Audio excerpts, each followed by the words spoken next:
नमस्ते किशन। मैं बलराम किशन बड़वानी मध्य प्रदेश से।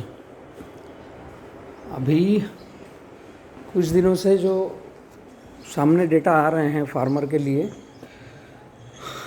वो किस हिसाब से है, क्या है, ये न तो समझ में आ रहा है न समझ में आने वाली बातें हैं। मैं बात कर रहा हूँ पूरे भारत के किसानों के लिए, और यह बात कर रहा हूँ कि फार्मरों के इतने सारे फ़ोन कॉल्स आ रहे हैं मेरे पास कि भैया हम फसल कौन सी लगाएं, क्या करें। 2020 इतना ख़तरनाक बन गया है किसानों के लिए जिसका कोई जवाब ही नहीं है। अभी ये बहुत बड़ी विडंबना है कि हम क्या करें क्या नहीं करें, और हमसे मतलब हम किसान। मैं बलराम किसान हूँ, किसान पाठशाला प्रतिनिधि, जो यूट्यूब पर चैनल आप पूरे भारत के किसान देख रहे हैं। और काफ़ी किसानों का फ़ोन, मतलब दिन में ये समझ लो कि 200, 250, 300 किसानों का फ़ोन आता है। आपसे बात भी कर रहा हूँ मैं पूरे भारत के किसानों से, और जो किसान हितैषी है उनसे भी। तो यह समझ में नहीं आ रहा है कि मैं बात करूँ क्या। विषय इतना गंभीर है। विषय एक ही है, सारे किसानों की यही विडंबना है कि हम कौन सी फसल लगाएं जिसमें 1 रुपये हमारे घर पर आए।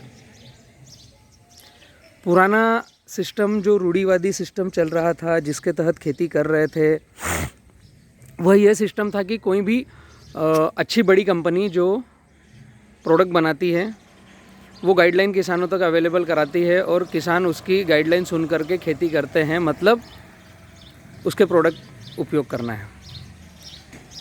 किसान ने आज तक अपना पेन कागज़ उठाया नहीं और खेती करना चालू किया नहीं है।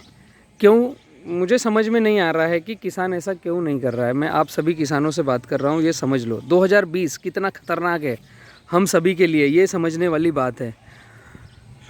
कोविड आ गया, पूरे भारत को, पूरे विश्व को एक पकड़ के रखा, जाम किया। अभी उसके बाद में किसी की फसल 1 रुपये किलो बिक रही है, किसी की फसल 10 रुपये किलो बिक रही है, किसी की फसल 2 रुपये किलो बिक रही है। ये सेशन हुआ। उसके बाद में बारिश कहीं पर आई ही नहीं। कहीं पर बारिश इतनी हुई है कि माल बचे ही नहीं। अगर एग्रीकल्चर की बात करूं, मैं जहां पर हूं बड़वानी मध्य प्रदेश में, यहाँ की बात करूं, निमाड़ क्षेत्र की बात करूं, या मालवा क्षेत्र की बात करूं, या मेरे से 300 किलोमीटर के रेडिएशन की बात करूं कि महाराष्ट्र आ जाता है, गुजरात आ जाता है, यहाँ की बात करूं, तो फसलों के नाम मैं बतलाना चाहता हूं आपको क्या क्या हो रहा है। सोयाबीन बोया जाता है मालवा में, इंदौर प्रांगण में, पूरे मालवा में, मध्य प्रदेश में, या पूरे भारत में सोयाबीन बोया जाता है। इल्ली के स्प्रे इतने होने लग गए हैं, और मौसम सपोर्ट दे नहीं रहा है। सोयाबीन पूरा ख़त्म हो गया है। दूसरी फसल की बात करूँ, काटन की सोइंग होती है। गुलाबी इल्ली इतना परेशान कर रही है, और अभी काटन की चुनाई चल रही है और बारिश आ रही है। दोनों फसलें आउट हो गई है, काटन सोयाबीन दोनों आउट हो गया। तीसरी फसल की अगर मैं बात करूं, तो तीसरी फसल हमारे क्षेत्र में, ये सारे प्रोग्राम में आती है, मक्का। मक्का 4 साल पहले तक मैंने ऐसा सुना नहीं था कि इसमें कोई भी स्प्रे लगता है। एकदम सेफ फसल थी, पानी दो, फर्टिगेशन दो और अच्छा उत्पादन लो, ये एक प्रोग्राम था मक्का का। लेकिन आज की तारीख में मक्का कम से कम 4 से 5 स्प्रे लेता है। 5 स्प्रे अगर आपने नहीं दिए हैं मक्का को, तो मक्का आएगा नहीं। सोयाबीन गया इल्ली बारिश के कारण, काटन गया, गुलाबी इल्ली बारिश के कारण अभी जो थोड़ा बहुत आ रहा था, और तीसरा रेट अभी 2,500 रुपये क्विंटल है काटन का, वो भी गया। मक्का आती नहीं है, जिसने स्प्रे नहीं किया है, जिसने स्प्रे किया है वो भी पानी अनइवन होने के कारण गायब हो गया। गन्ना, चौथी फसल, शुगर कैन। यूपी में मैंने विज़िट किया है, बड़वानी मध्य प्रदेश में मैं हूँ, यहाँ पर 3 मिलें हैं। मैंने केवल गुजरात की मिलों का ये समझा है कि गुजरात में गन्ना अच्छा रेट दिया जा रहा है, 350, 400 ऐसा कुछ रेट मिल रहा है गुजरात के किसानों को। लेकिन बड़वानी में 220 रुपये क्विंटल लिया जा रहा है गन्ना। गन्ने का उत्पादन यहाँ का, मैं अगर सदर एवरेज बात करूँ तो 1 एकड़ पे गन्ने का उत्पादन आ रहा है 200, 250, 250 क्विंटल। और फैक्ट्री की बात करूँ तो 150 क्विंटल प्रति एकड़ का एवरेजन रेशो है, मतलब गन्ना भी आउट हो गया, क्योंकि साल भर आपने रखा और 200 क्विंटल पक रहा है, 40,000 का पक रहा है गन्ना, और आपकी मेहनत एफर्ट मतलब कि केवल जलेबी जलेबी जलेबी। इसके आगे की मैं बात करूँ केला, केले में इतने सारे एग्रोनॉमिस्ट आ गए हैं, ह्यूज एग्रोनॉमिस्ट, क्योंकि हर प्रोडक्ट बेचने वाले को ये लगता है, मेरे भाई को, कि केवल केले का किसान रिच है, अमीर है, वो पैसे दे सकता है। और जो केला लगा रहा है वो किसान भी मेरा भाई, मेरा सगा, इतना होशियार है बेचारा कि वो मन बना के लगाता है कि मेरे पास 1 लाख रुपए एकड़ का पैसा है और मैं केले में पैसे पानी की तरह बहा दूंगा और उत्पादन लूँगा। मत करो यार ऐसा, किसानों से बात कर रहा हूँ आपसे, मत करो ऐसा, पैसा इतना मत बहाओ। कोविड में 2 रुपये किलो कटा, बहुत से किसानों का तो कटा ही नहीं। सोहन भाई के कई वीडियो मैंने डाल रखे हैं, 10 पैसे केजी प्रोडक्शन कास्ट का खर्चा है सोहन भाई के खेत का, केसरपुरा का केले का। काफ़ी किसान हैं जो 7 रुपये किलो तक प्रोडक्शन कास्ट का खर्चा लगा रहे हैं, तो फिर आउटपुट क्या आएगा। कोविड में गया, आंधी तूफान में गया केला, CMV, damping, wilting, collar rot, ये केले के दुष्परिणाम हैं। ग्लोबल वार्मिंग के कारण ये सारी चीज़ें हो रही है, तो आप सभी किसानों से बात करने के लिए मैंने वीडियो बनाया है। मैं ये चीज़ें इसलिए गिनवा रहा हूँ कि हम नोटिस कब करेंगे। 2020 में भी अगर नोटिस करना नहीं चालू किया हमने एग्रीकल्चर को, सिंप्लीफाई तरीके से अगर कृषि नहीं हम कर रहे हैं, सरल तरीके से नहीं कर रहे हैं, किसान खर्च ज़्यादा, उत्पादन ज़्यादा नहीं करेंगे, तो क्या करेंगे। केला गया, अदरक हल्दी, अदरक हल्दी भी हर किसान लगाता नहीं है, और उसमें भी सॉइल बोर्न डिसीज़ आ रही है, क्योंकि बारिश जो है, अगर आप इतिहास उठाओगे तो बारिश का जो सेशन है वो 1 से 1.5 महीना खसका है। इस महीने का अगर कैलेंडर भी आप देखोगे तो हिंदू धर्म का जो टैरिफ है उसमें अधिक मास है, 1 महीना आगे है। अगर मैं बारिश की बात करूं, आप जो बुजुर्ग सफ़ेद बाल वाले मेरा वीडियो देख रहे हैं ना, मैं आपसे पूछ रहा हूं कि बारिश पहले आपके ज़माने में 15 जून को बोनी होती थी, 1 से 5 जून को भारत में एंट्री हो जाती थी, मध्य भारत में, और उधर पहले ही हो जाती थी। आज की तारीख की मैं अगर बात करूं तो बोनी तो दूर है, 15 जुलाई को भी सोच रहे हैं हम कि बोनी करें या ना करें। अभी ये किसी दुकानदार की गलती नहीं, किसी किसान की गलती नहीं, लेकिन ग्लोबल वार्मिंग के कारण, या तो क्या है सोचने वाली बात है, मुझे नहीं पता कि क्या हो रहा है, लेकिन भारत के किसानों के साथ हो रहा है। मैं वो चर्चा कर रहा हूँ आप सभी के साथ, कुछ निष्कर्ष पर निकला हूँ, कुछ आप लोगों से चाहूँगा कि आप भी इन बातों को सोचें और आगे बढ़ें। ठंड 31 दिसंबर के बाद आती है, जनवरी में ठंड रहती है। पहले ठंड मुझे ज्ञात है, जब 2000 के पहले की बात मैं करूं, मैंने ITI किया था उस समय, 1999 से 99 के बीच में होश था मुझे। 95 में मैंने 10th किया था।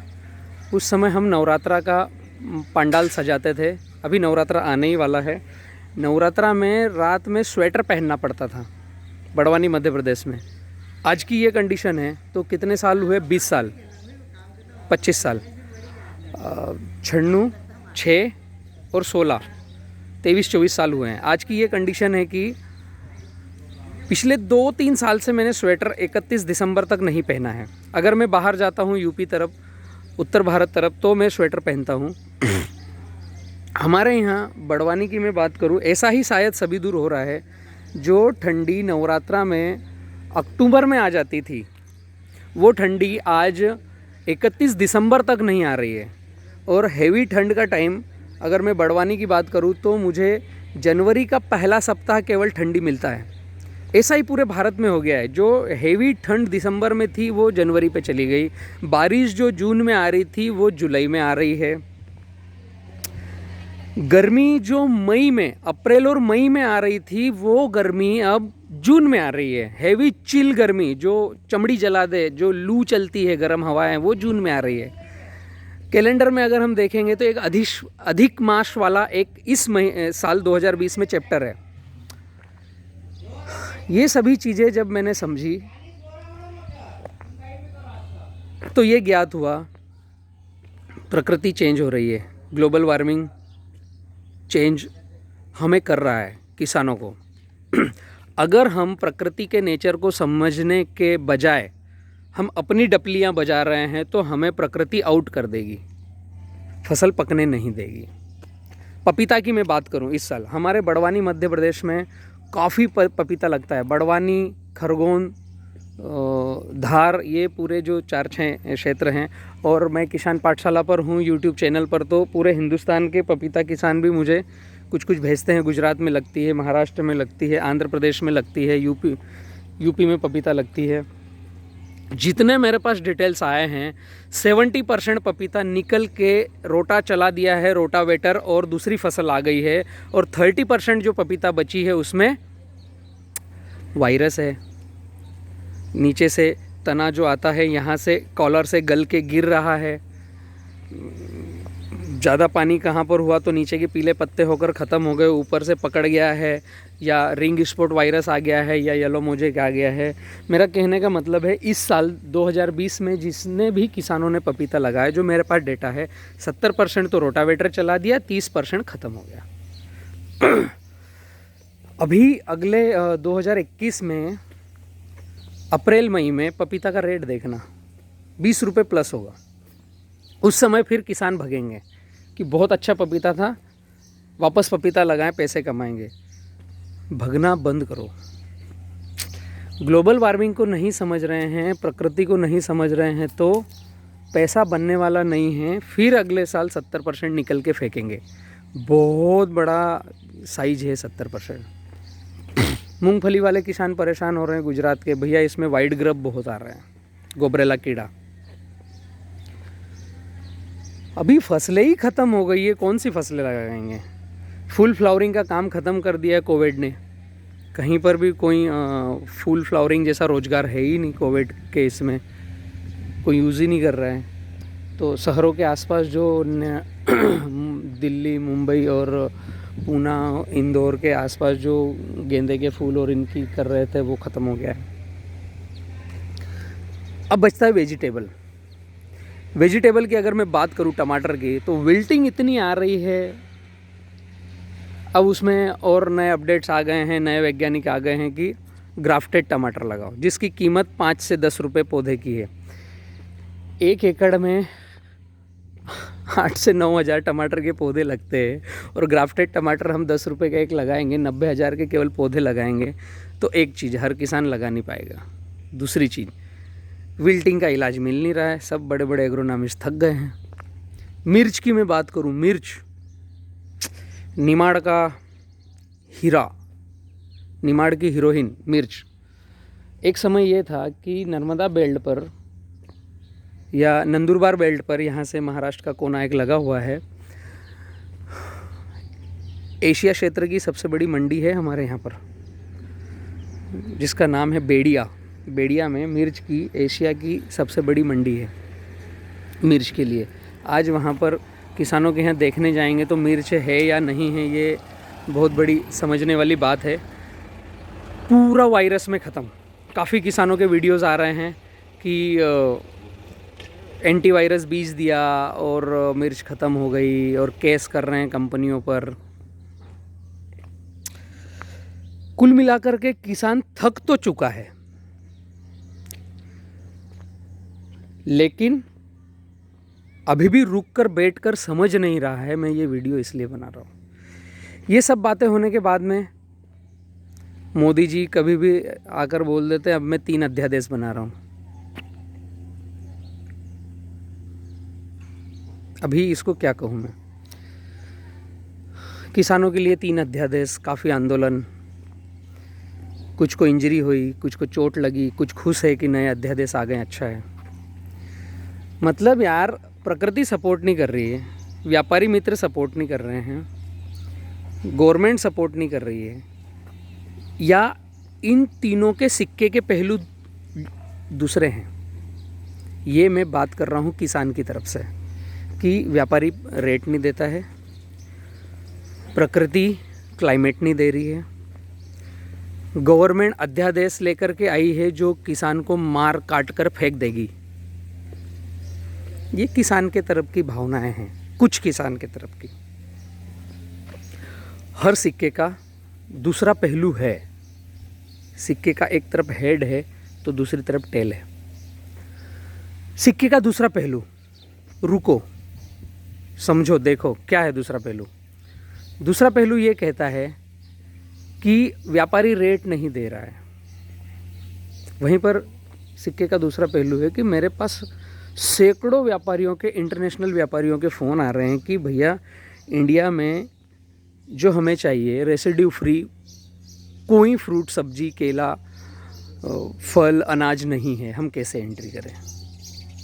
हेलो किसानों, आपसे अब बात कर रहा हूँ मैं डांटने वाली टोन में। अभी तक आपको ये मैंने चर्चा करी कि हम कहाँ खड़े हैं, पहले रुक कर देखो समझो। अब मैं बात कर रहा हूँ सिक्के के दूसरे पहलू की। अगर मैं केले की बात करूँ, 2 रुपये किलो, 2.5 रुपये किलो बिक रहा है। वहीं सिक्के का दूसरा पहलू है, फार्मर प्रोड्यूस कंपनी बनाओ, अपने घर गांव से शुरुआत करो। मैंने कर दी है शुरुआत। एफपीसी बनाओ खुद अपने गांव में। हाँ, मैं आपसे ही बात कर रहा हूँ। अपने गांव में एक एफपीसी बनाओ, अपने गांव की बनाओ और क्लस्टर फार्मिंग पर आओ। ये व्यापारी वाले गुण मैं आपको बतलाना चाह रहा हूँ।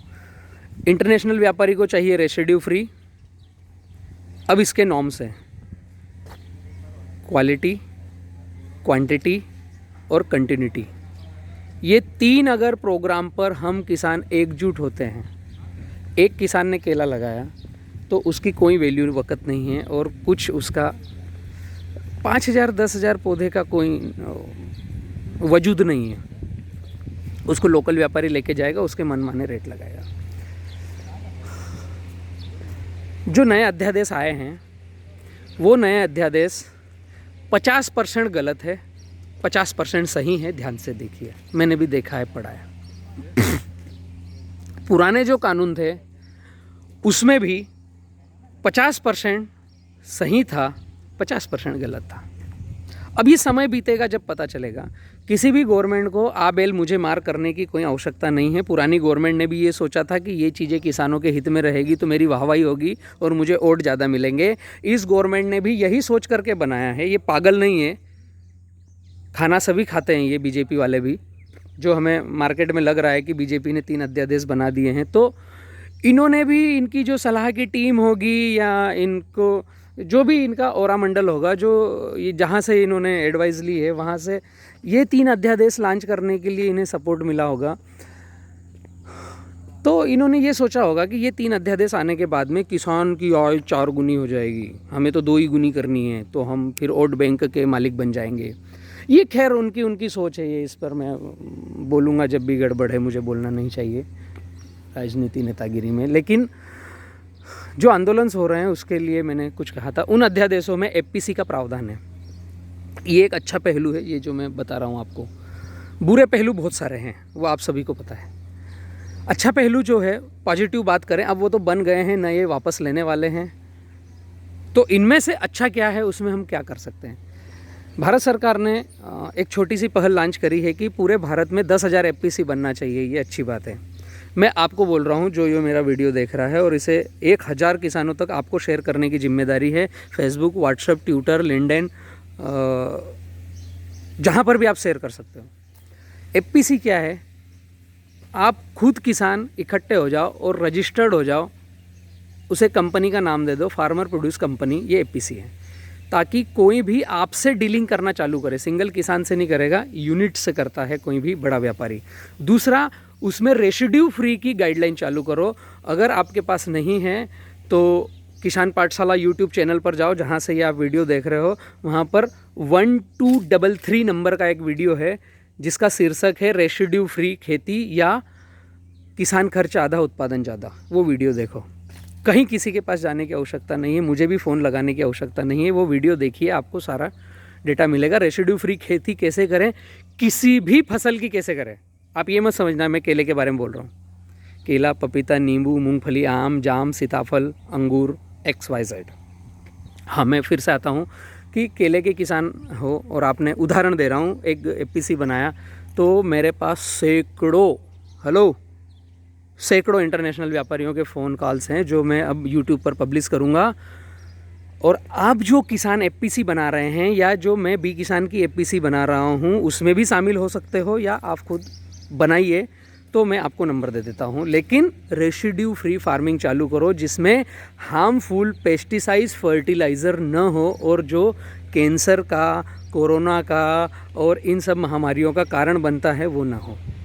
हालांकि केवल किसान के यहाँ पेस्टिसाइड डलता है तो पूरा विश्व कैंसर में आ गया, ऐसा नहीं है। ये 90% झूठ है, 10% इसका असर है, लेकिन 90% आपका पोल्यूशन है, जो पेड़ पौधे नहीं लगे हैं वो भी कारण है। तो मैं व्यापारी की तरफ से बोलना चाह रहा था, अभी किसान को मैंने समझा था, अब मैं व्यापारी को समझ रहा हूँ कि उसे चाहिए क्वालिटी, क्वांटिटी, कंटिन्यूटी। ये हम यूनिट बनाकर, एपीसी बनाकर दे सकते हैं और रेसिड्यू फ्री दे सकते हैं। एक चीज़, कभी भी आपका रेट फिर आप तय करोगे। उदाहरण के लिए मैं बतलाता हूँ, मैं इस साल मैंने गेहूँ नहीं बोया है, मेरा गेहूँ बिकता है 60 रुपये किलो बड़वानी से 200 किलोमीटर की टेरिटरी पर, और एक्सपोर्ट के लिए जो कुछ खाने के लिए ले जाते हैं उनको 120 रुपये किलो देता हूँ मैं, ज़ीरो टिलिंग वाला गेहूँ। ऐसा हम कर सकते हैं। एक्सपोर्ट का केला, डोमेस्टिक का केला, या आपने एपीसी बना लिया तो आपका ब्रांड पैकिंग करके टमाटर आपके बॉक्स में पैक करके दिल्ली भेजो ना, आपका लेबल मार्को लगाकर। भिंडी आपके बॉक्स में भेजो। आपने XYZ एपीसी बनाया, कुछ भी नाम दिया, तो उसका एक स्टिकर बनाओ। जो व्यापारी करता है वो आप करो, या फिर बड़े व्यापारी को अटैच में करवा दूंगा, ठीक है। अभी एक पहलू हुआ। दूसरा पहलू कि प्रकृति चेंज हो रही है। एक पैसा नहीं मिल रहा है, इसका विकल्प है कि क्लस्टर फार्मिंग करो, एकजुट होकर के मिल के करो और रेसिड्यू फ्री फार्मिंग करो और एपीसी बना कर करो, आपको पैसा भाव मिलना चालू होगा।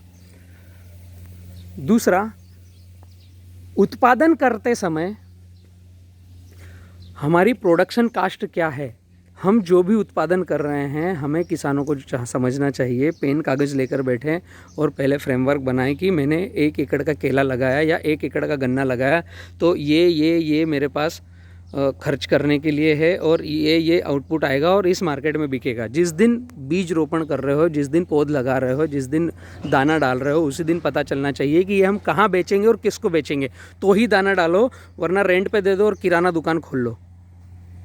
ये सही शब्द है, कटु वचन है लेकिन सत्य वचन है। किसान खर्च आधा उत्पादन ज़्यादा वाला, अगर आपने 1233 नंबर का वीडियो देखा किसान पाठशाला पर तो मेरी बातें समझ में आएगी कि हम कैसे खर्च कम कर सकते हैं। इसको मैं थोड़ा सा समझाना चाहूँगा। भारत के किसान 100 रुपये पौधे तक, 120-130 रुपये पौधे तक खर्च कर रहे हैं। बड़े बड़े एग्रोनॉमिस्ट गाइडलाइन देते हैं, उनकी सुन करके। किसान पाठशाला का किसान,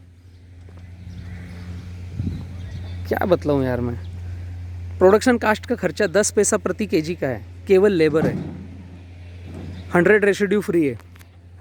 मैक्सिमम जो फर्टिलाइज़र डालना ही चाहता है उसका भी 1 रुपये केजी के ऊपर प्रोडक्शन कास्ट का खर्चा नहीं है। मार्केट सभी एग्रोनॉमिस्ट से भी निवेदन करूंगा, ये वीडियो अगर आप देख रहे हो तो किसान मर रहा है, उसकी सहायता करो, खर्च करवाना बंद करो, रिक्वेस्ट है आपसे। 1 रुपये केजी तक प्रोडक्शन कास्ट कैसी जाए, या मैं कहूँ कि गन्ने का उत्पादन कैसे 10,000 रुपये एकड़ या 20,000 रुपये एकड़ में कैसे उत्पादन आ जाए, इन बातों पर गौर करना पड़ेगा। ये किसान के लिए है, ये आप समझ के स्टार्ट हो जाओ।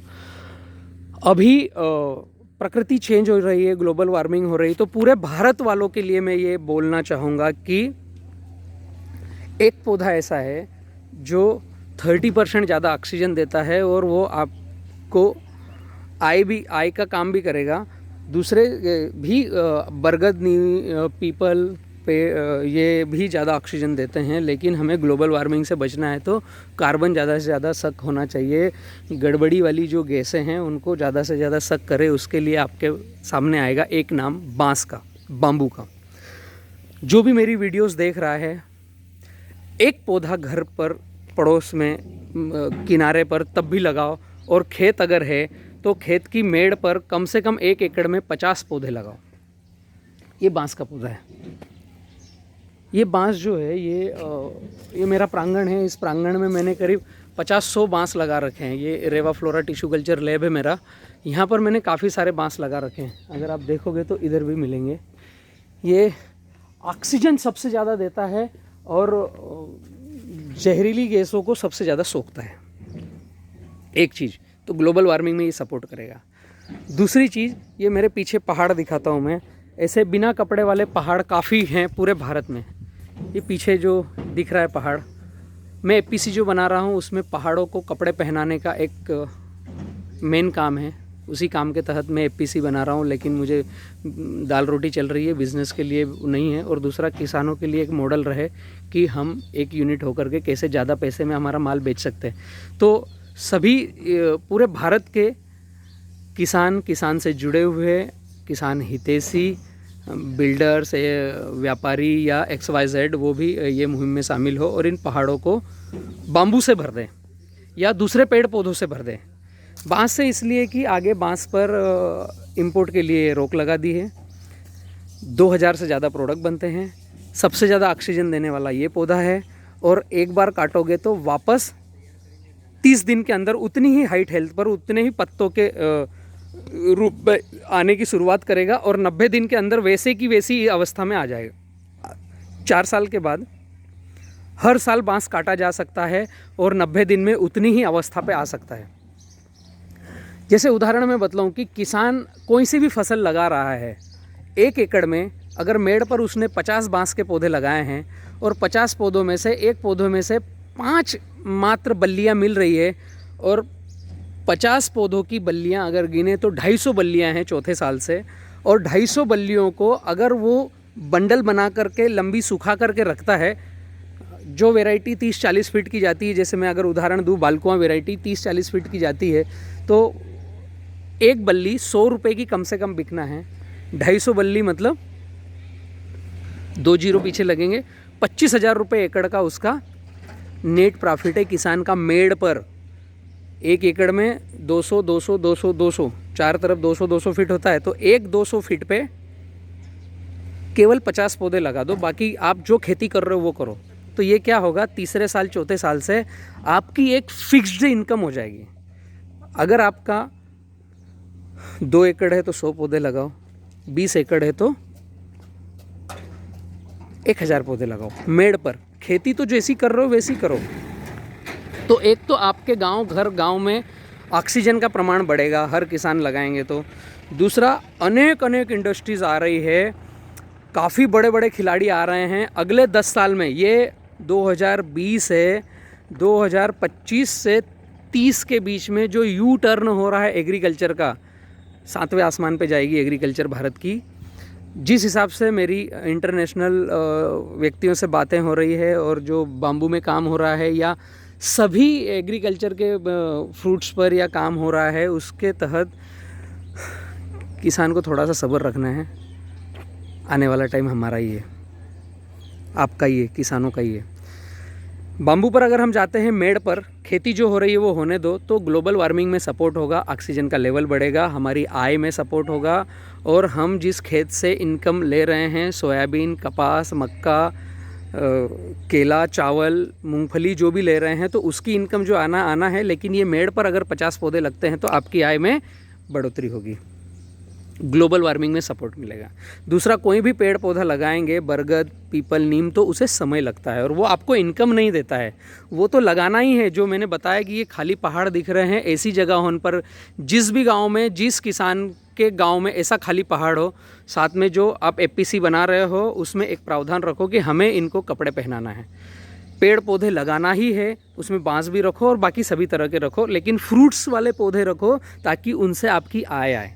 सीताफल, नींबू, बेर, संतरा, मौसम्बी, चीकू, ऐसे पौधे लगाओ ताकि वो पेड़ों, आप उन पहाड़ों को भी ढक दो। और पंचायत में प्रावधान दे करके यूनिट बना करके करो, इनका संरक्षण हम करेंगे और इसका फल निकलेगा, हम ही मिल बांट कर खाएंगे गांव वाले। इस तरह से आप आइडियोलॉजी बनाओ।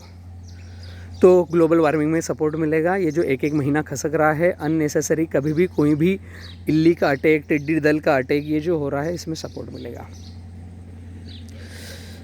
व्यापारी खुद बने, फ्रेमवर्क करके आगे निकलें और यूनिटी बना करके आगे बढ़े। किसान खर्च आधा उत्पादन ज़्यादा जैसे कामों के साथ में आगे बढ़े। जो भी फसल लगा रहे हैं उसका पहले पेपर पर फ्रेमवर्क बनाएं कि मेरे को 10,000 खर्चा करना है और इसमें से 1 लाख लाना है। कितना ही नेगेटिव होगा फ्रेमवर्क तो 10,000 खर्च करने पर 20,000 तो भी आएंगे। टास्क रखना है पीछे जीरो लगाने वाला हम किसानों को कि मैंने 1 लाख खर्च किया है तो इसमें से 10 लाख कैसे निकलेंगे, तो कम से कम 2 लाख तो निकलेंगे। इतना बॉटम इससे ज़्यादा नहीं आएगा। और 1 साल आप फ्रेमवर्क पर आ गए कि मैं कोई से भी फार्मिंग कर रहा हूँ तो उसको रेसिड्यू फ्री करूँ, यूनिट में करूं, ग्रुप में करूं और प्रकृति को कैसे बचाऊं। अध्यादेश के बारे में क्या कहूँगा, हम सब समझदार हैं और ना बीजेपी वाले पागल हैं और ना पहले कांग्रेस वाले पागल थे। इन शब्दों पर बोलना ही गड़बड़ है। हम किसानों के हाथ में कुछ है नहीं। उनको जो बनाना था बना दिया। उसमें 50% चीज़ें अच्छी है, 50% चीज़ें बहुत गंदी है, गड़बड़ है। हम आगे बढ़ें, प्रकृति में जो अच्छा हो रहा है उसका सपोर्ट लें, जो बुरा है उसको कैसे धीरे धीरे इग्नोर करें या साइड में करें या उससे संभल कर कैसे चलें। बलराम किसान बड़वानी मध्य प्रदेश से बात कर रहा हूँ। ये कुछ चर्चाएं मेरे साथ में हो रही थी पिछले 2 महीने से, उनको मैं रखने की कोशिश किया हूँ। कोई भी फसल लगाएं ऐसी लगाएं कि कंटिन्यूटी हो, कम खर्च हो, फिक्स्ड इनकम हो। उसके लिए एफपीसी बनाओ, खुद ही रेट तय करो, खुद अपनी एफपीसी का मार्को लगाओ। जब तक एफपीसी नहीं बन रही है उसके पहले की शुरुआत रेसिड्यू फ्री पर जाओ या 70-30 फार्मिंग का एक वीडियो आप और देखो किसान पाठशाला यूट्यूब चैनल पर। उसका शीर्षक है 70-30 खेती। वीडियो नंबर है 999 नंबर का वीडियो है। कोशिश करता हूँ बहुत कुछ अपनी भावनाएं उंडेलने की, जितनी बात करने की क्षमता थी उतनी की है। बाकी आप सब समझदार हो। ज़्यादा से ज़्यादा किसान तक ये वीडियो भेजो ताकि हर एक को समझ में आए। प्रकृति बदल रही है, व्यापार बदल रहा है, मार्केट बदल रहे हैं। केवल हम किसान वहीं बैठे हैं कि जो अपने प्रोडक्ट बेचने आता है केवल उसी की सुनते हैं। आज अभी इस वीडियो को देखकर तुरंत चेंज में आओ। Thank you. मैं बलराम किसान बड़वानी मध्य प्रदेश से।